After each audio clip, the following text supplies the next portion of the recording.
use the word annoyed, but who gets high blood pressure, high sugar levels in his body or her body because of the tipping culture. Just let me know right now. Just let me know. Just let me know right now. Just let me know. Type right now in this in the section if type right now in the section in the comment section if I am not the only one. Type yes or no. Because seriously, America planned to go to the moon and they went to the moon for the second time. And yet I'm just trying to figure out how to tip properly. How to tip properly.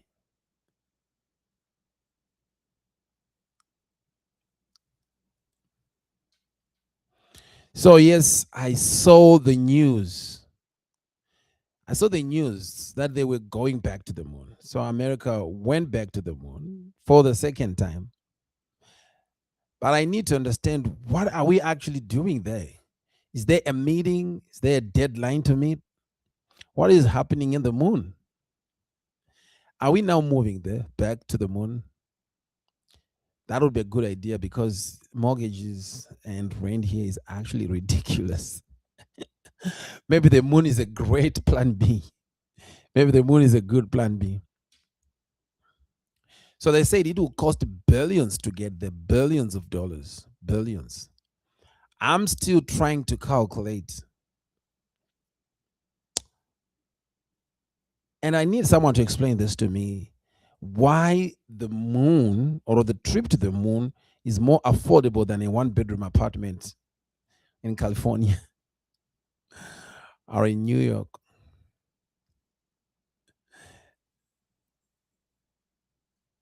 So if you are here and you actually want to go to the moon, let me know in the comment section. Who here would actually go to the moon if you were to receive a free ticket? If they were going to give you a free ticket and say, hey, go to the moon right now, were you going to go to the moon? Or are you planning to go on the next trip? Just to be honest, type yes if you would go. And type no if you are staying right here and saying, no, I'm not going to the moon forever. I'll never go to the moon. I'll never go to the moon. A lot of people are still afraid to fly, not go to the moon, just to fly. I mean, like flying from one state to another or one country to another. And now going to the moon with all those rockets, man. But as long as things are cheaper, yeah, I think a lot of people would want to go. A lot of people would love to go. So type in the comment section. I'll be seeing your comments in the comment section. I'll be seeing your I'll be seeing your comment sections. In the comment section, I'll be seeing your comments. Someone says, no, it's too risky to go to the moon. I wouldn't go to the moon.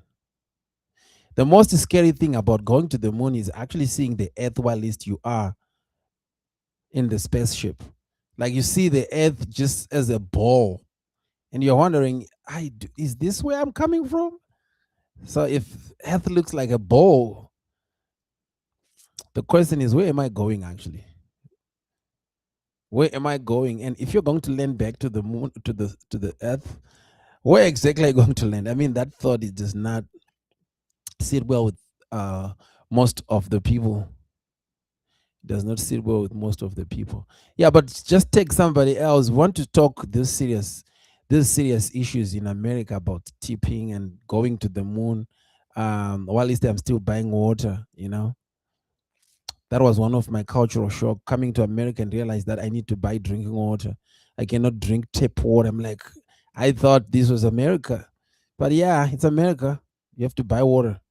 You have to drink bottled water. Yeah, but these are serious issues. We want to discuss these serious issues. So I will be seeing your chat, your messages. If you are going to type, if a question, just send it through right now as I'll be running through this.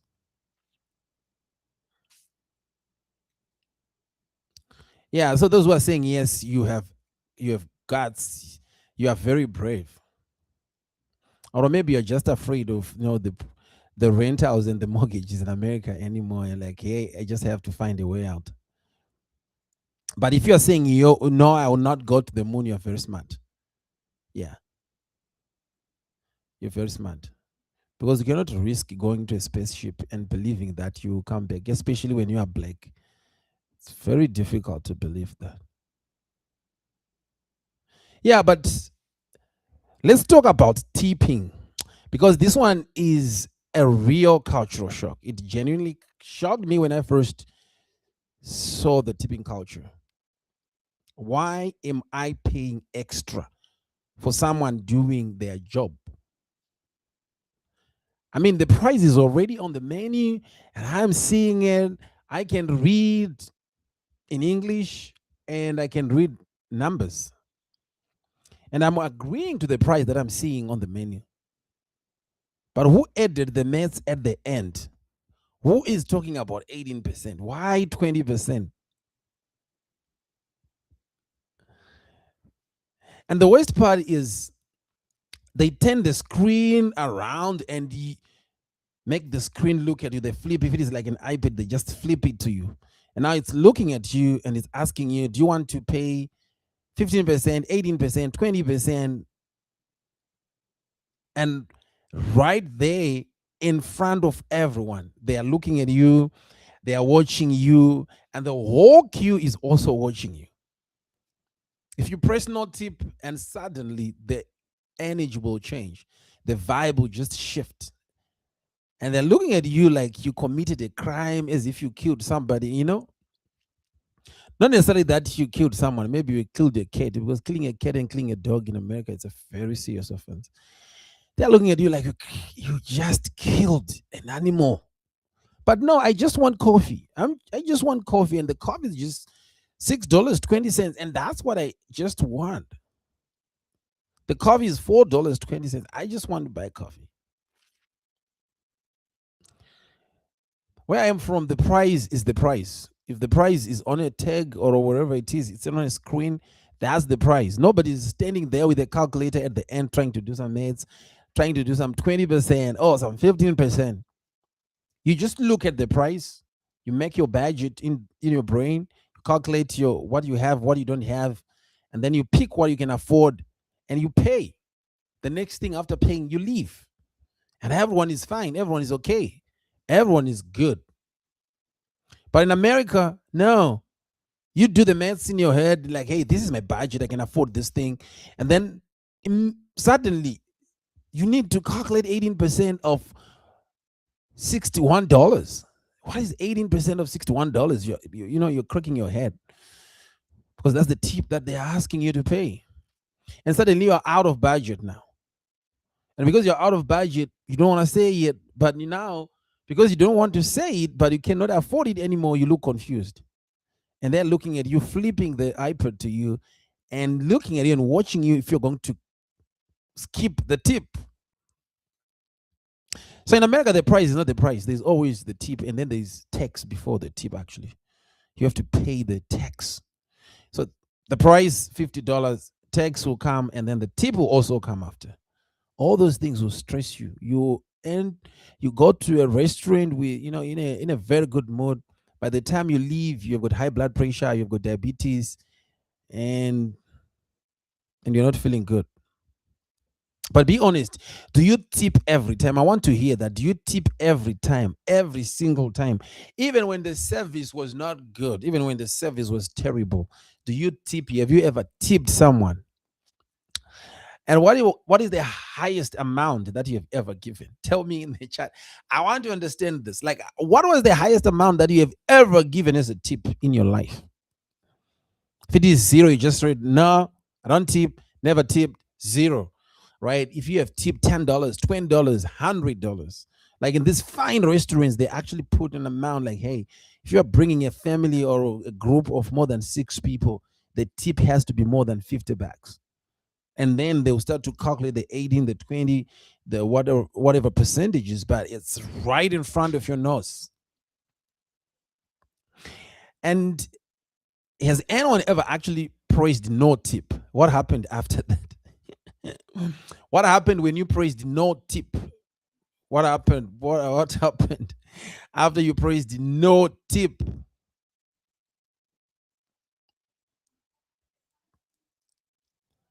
What happened when you praised no tip? I just want to know. I just want to know.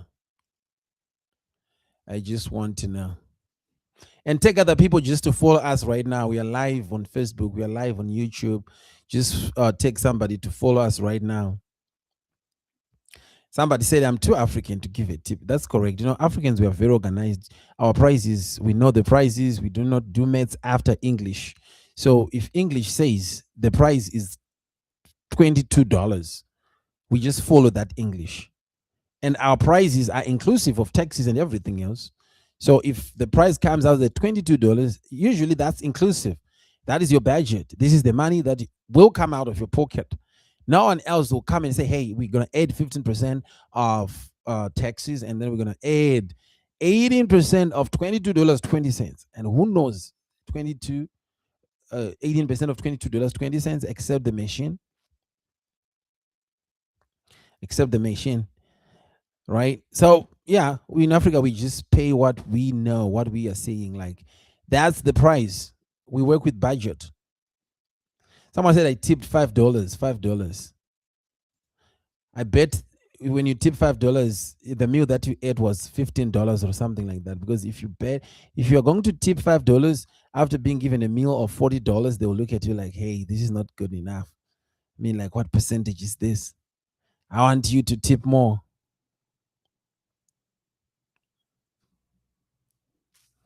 Yeah, someone says the look that you get after pressing no tip make you feel like you scammed someone. You end up feeling like, did I scam somebody? What happened here? Did I scam someone? You end up thinking that, you know what, maybe I scammed somebody. Oh yeah, because the problem is if you don't tip, you are not setting up the retirement facility of your chef. No, the chef needs a retirement facility, and he's calculating the amount of tip, uh, you know, when he is working. Someone says if I tip, I will just walk home because that's my transport money. Yeah, because usually the man that we have is well budgeted. It's enough to do everything without extras like tipping, without extras like tipping. So the man will be just like enough. That's what I have. But the good thing after tipping, if you go to an American restaurant, is the American portions. The American portions, guys. I mean, the American portions. Let's talk about that. It's a different topic, but it's connected. Same level of confusion, guys, when it comes to the American portions. I mean, if it is your first time to be in America, especially if you're coming from Africa, oh, you will be shocked about the American portions. There is abundance here in America, but it's a real cultural shock. Why? Because one meal is enough for a whole family. If you order a side dish in America, just a side dish, they will bring you a bucket. But I just ordered a side dish. Yes, they brought me a bucket. You order small, thinking you are being sensible, like, oh, I just need something small. Then they bring you a mountain, a whole mountain with sauce. Back home, this is a wedding plate. Not just a wedding plate, but a wedding plate for 4 to 6 people. Not only 4 to 6 people, but respected guests. Back home, this plate, you only see this much food when someone is actually getting married, when someone is wedding. In America, it's just Tuesday lunch. It is just Tuesday lunch. It's a normal day, just another day. And then they ask you, are you still working on that? Working. Working? I'm not working on it. I'm trying to survive it. Because the American portions, if you are new to America, you don't work on it, they work on you. You're trying to survive it. And sometimes to leave it, now you feel guilt again. Like, hey, I paid $20 and then I paid a tip of $5 or $10. This was expensive. I mean, now should I leave this food? No, I cannot leave. I tipped. After all, you know what? I have to, it's like now you want to really make sure that you retain your ROI is it's really huge. It's really big. So if you've been to America before, I just want you to tell me, is this just me?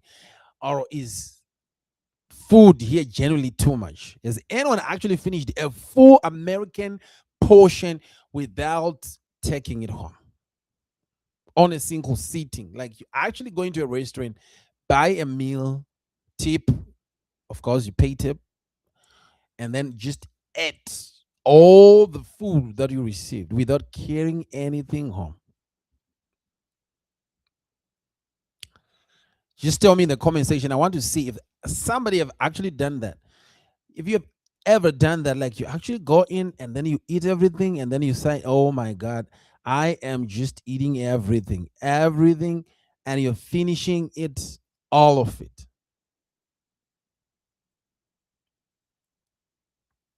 I just want to let you know that. Somebody in the comment section says, if you see me giving a tip in front of other Africans, they will say you are showing off. They will say you're showing off. Showing off. These American portions, they want to kill you with these American portions. I tell you, like they want to destroy your stomach. They want to destroy your kidney.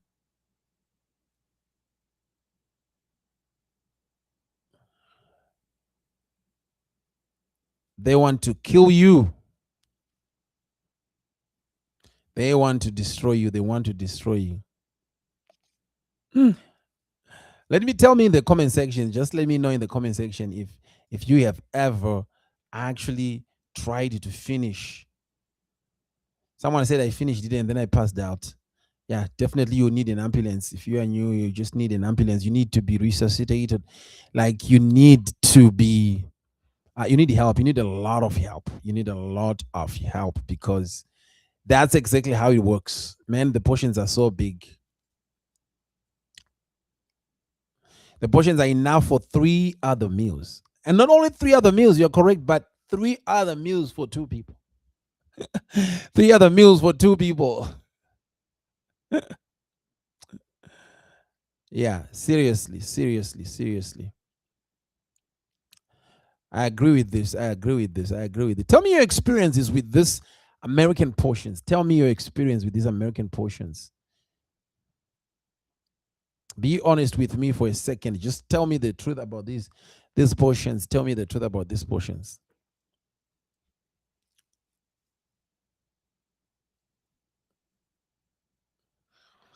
Tell me your experience. But seriously, who started this? Who started putting these portions as single portions for individuals when you can actually feed the whole continent in Africa with just a single portion of a single person in America? I think that person who introduced this is the same guy who introduced the tipping. Like seriously, who started this? Who started this?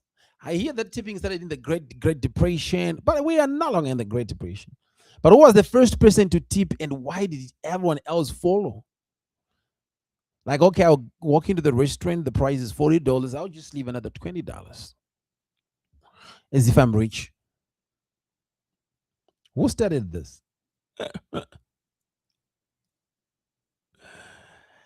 And who started actually giving these portions?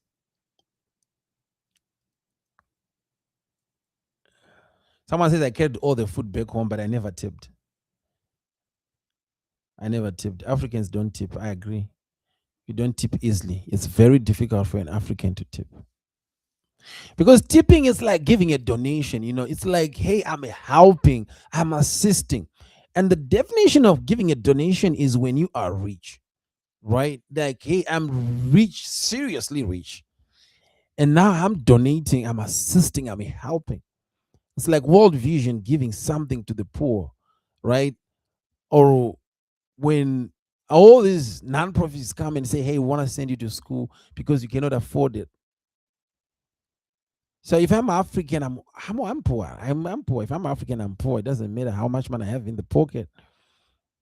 I'm poor because I haven't helped my all my siblings yet. I haven't really paid my black tax, and I have to make sure that all my extended families are just going to school. So it doesn't matter how much money I receive because the black tax is so big, I have to give back. So now to walk into a restaurant and I just want to experience the restaurant, uh, then to have someone coming on and me tipping that person, it's like I'm now World Vision. It's like now I'm assisting. I'm so super rich. But honestly, you know what? If I'm from Africa, I actually need those tips to come to me. Like I am the source. I'm the source of need.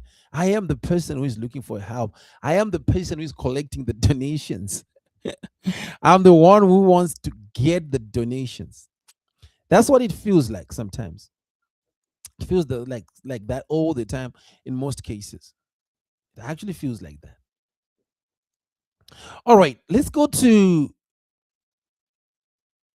the last topic today. We want to talk about getting scary about AI. A lot of people are scared about AI right now, and AI is scary because some of the things that it is doing, they're just too much, man. They're just too much. Because you know what AI is going to do very soon? It is going to help you a lot. AI is going to calculate your tip. It will calculate your tip for you and then judge you for it. It's like walking into a restaurant and then you pay tip. And then imagine you open your phone and AI says, based on your behavior over the last 6 months, you are a bad tipper and sends a report to everyone. Imagine AI becomes your boss. You wake up, AI has already planned your day, decided what you eat, reviewed your performance from yesterday. That's scary. And if you underperformed, AI gives you a warning, not a human warning. A calm, polite, no feelings, absolutely terrifying AI warning, which sounds like your productivity was below average. Please explain. And then you will use AI to explain that. You take another chatbot and then you explain using AI why your productivity was below average. Would you trust AI to run your life like that? Type yes or no in the comment section. Just type yes or no in the comment section. Would you love AI to calculate your tip?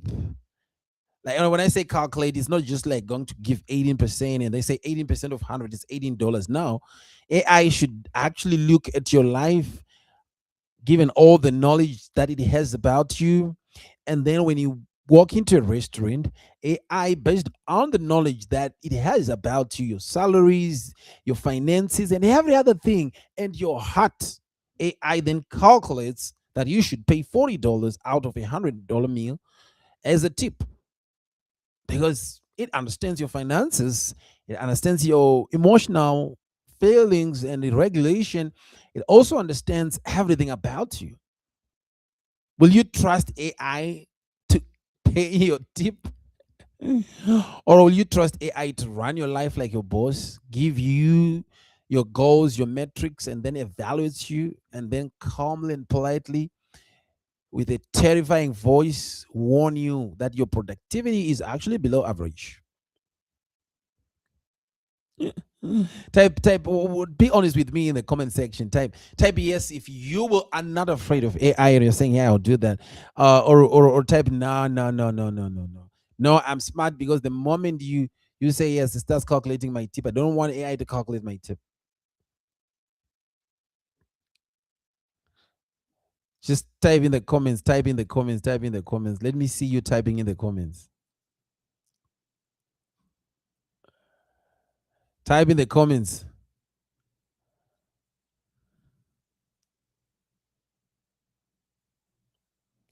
Someone says, when I'm in Africa, I just need simple light breakfast. But in America, I was shocked to see waffles, bacon, and eggs and sausages on the side, and the coffee culture in American mornings. Mm.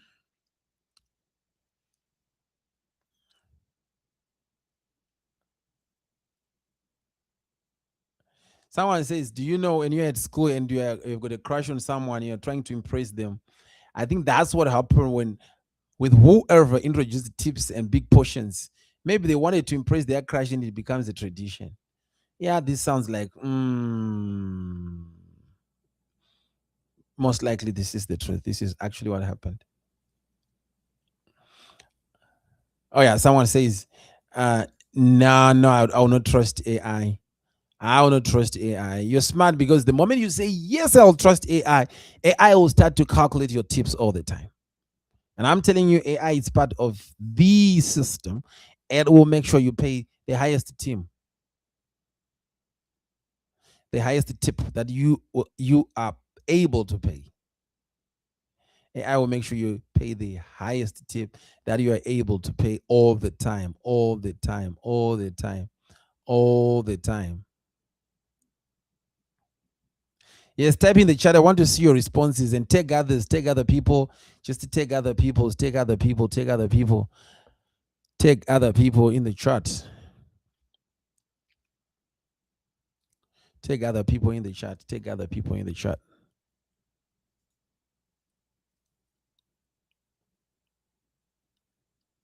Yes, just be honest with us about this tipping culture and the AI culture. This is very hilarious, guys. Imagine AI calculating your tip and also AI becoming the robot, the AI robot that will save your portions. And then it actually calculates the tip after saving you a portion. You know, when you want to pay 18%, AI say, no, I gave you a double portion. Your tip should also be a double portion. You cannot give that. And based on your recent behavior, you're a very bad tipper. That would be hilarious. That would be hilarious. That would be hilarious. This has been incredible, guys. If you enjoyed this, subscribe to this channel and come back next time. I'll be here confused, underpaid, overfed, and unwilling to pay some tips. You have a great day. Bye bye for now.